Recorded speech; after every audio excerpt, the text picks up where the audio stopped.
बिस्मिल्लाहिर्रहमानिर्रहीम। आपका वकील हाज़िर खिदमत है। आज हम जो सीपीसी में अमेंडमेंट्स आई हैं 2020 में, उनके बारे में बात करेंगे। इससे पहले हमने जो वीडियोस की हैं, जो लेक्चर रिकॉर्ड किए हैं, वो क्रिमिनल लॉ के हवाले से थे।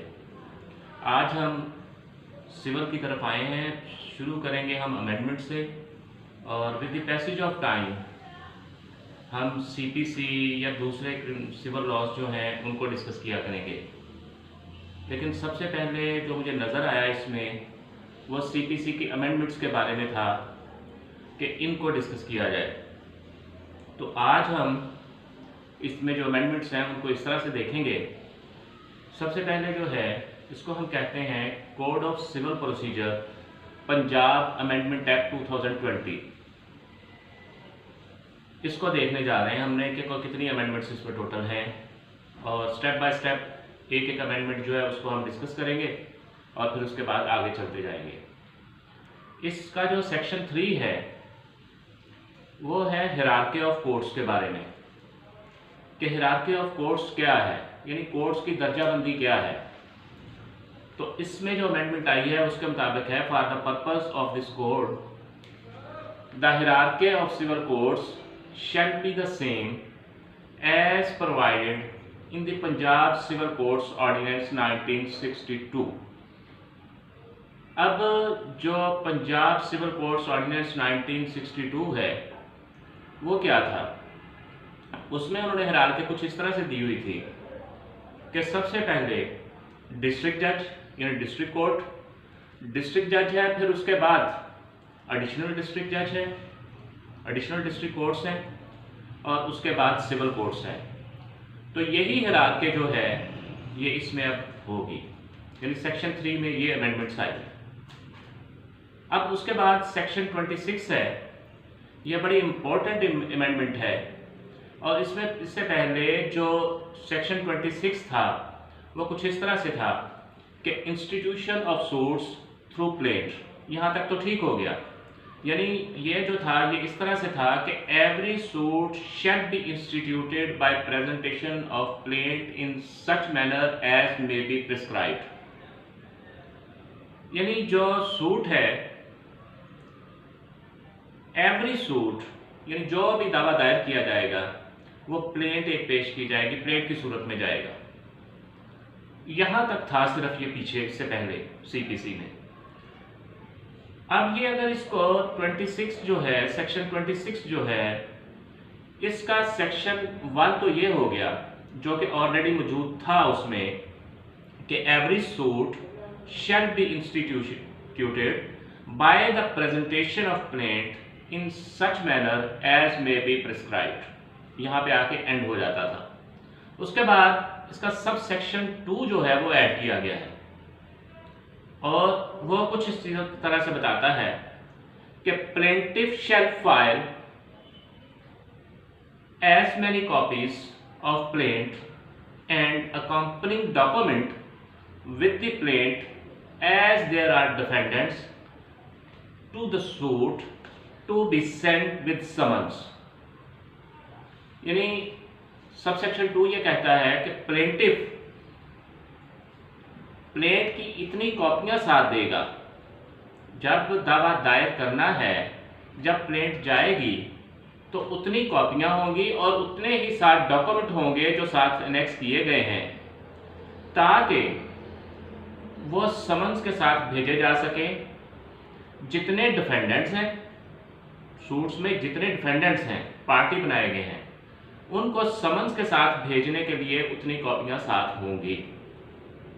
और इसका सबसेक्शन 3 जो है, it shall be the duty of the court to maintain the electronic record of the proceeding in suit in such manner as may be prescribed. फिर यहाँ पे ये है कि it shall be of the duty of the court, court की ये duty होगी to maintain the electronic record of the proceedings, जो प्रोसीडिंग्स हो रही हैं उनका इलेक्ट्रॉनिक रिकॉर्ड रखे, उस तरह से जिस तरह से बयान किया जाएगा। लेकिन इसके साथ नीचे एक एक्सप्लेनेशन है।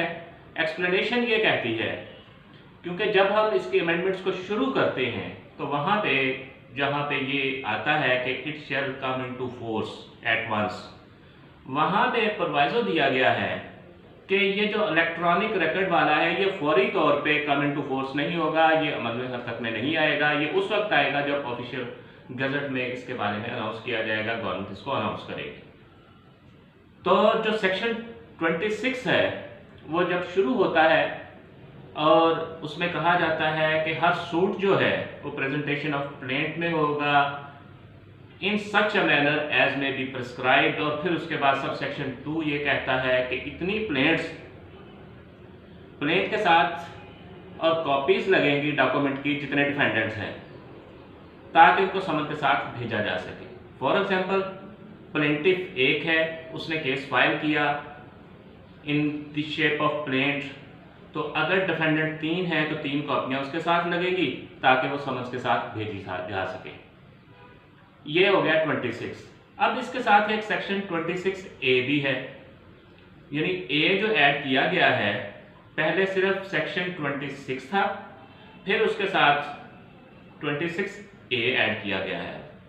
लेकिन जब 26 था तो उसके साथ भी उसका सबसेक्शन 1, 2 और 3 नहीं थे, यानी 1 तो था ही वो, every suit shall be institute in the presentation of plaint as may be prescribed, तो वो तो था, लेकिन उसके साथ आगे 2 और 3 जो है वो नहीं था। अब इसके साथ 26A भी आ गया, यानी ए आ गया किस तरह से कि ए को अमेंडमेंट में लाया गया। उसमें 26A जो है वो रिटन स्टेटमेंट के बारे में है, और रिटन स्टेटमेंट के बारे में क्या कहा गया है, the defendant shall file a written statement not later than 30 days from the date of his appearance in the court. The defendant shall file a written statement not later than 30 days, यानी जो defendant है वो written statement यानी जवाब दावा दाखिल करेगा 30 दिन के अंदर अंदर। कब? तो कौन से 30 दिन के अंदर अंदर? जब वो कोर्ट में पेश होगा, जिस दिन वो कोर्ट में फर्स्ट टाइम पेश हुआ है उसके 30 दिन के अंदर अंदर उसे रिटन स्टेटमेंट जो है वो फाइल करना होगी। ये सेक्शन 26A सबसेक्शन 1।